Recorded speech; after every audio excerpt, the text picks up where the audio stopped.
સુરેન્દ્રનગર જિલ્લામાં ગેરકાયદેસર ખનન અને વિસ્ફોટક પદાર્થોના સંગ્રહ અંગે મળેલી બાતમીના આધારે મોટી કાર્યવાહી કરવામાં આવી છે, જેમાં ચોટીલા નાયબ કલેક્ટર એસ.ટી. મકવાણાની આગેવાની હેઠળની ટીમે 4 અલગ અલગ સ્થળોએ દરોડા પાડ્યા હતા.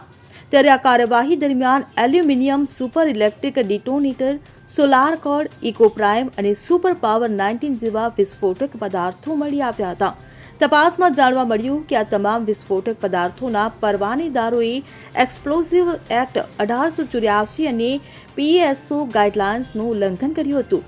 દરોડા દરમિયાન ચોટીલાના શાસ્ત્રીનગરમાં અનિરુદ્ધસિંહ ઝાલા પાસેથી 17.27 લાખનો, રેસ્ટ હાઉસ રોડના ધ્રુવરાજસિંહ જાડેજા પાસેથી 2 અલગ અલગ સ્થળેથી 5.7 લાખ અને 36.54 લાખનો તેમજ થાનગઢના પીડી રાવલ પાસેથી 8.82 લાખનો મુદ્દામાલ જપ્ત કરવામાં આવ્યો હતો.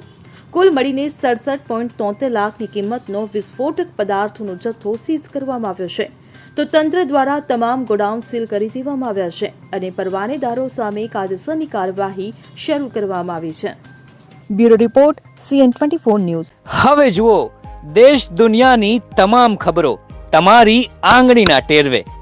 ઉઠાવો મોબાઈલ અને Google Play Store પરથી ડાઉનલોડ કરો અમારી CN24 ન્યૂઝ મોબાઈલ એપ.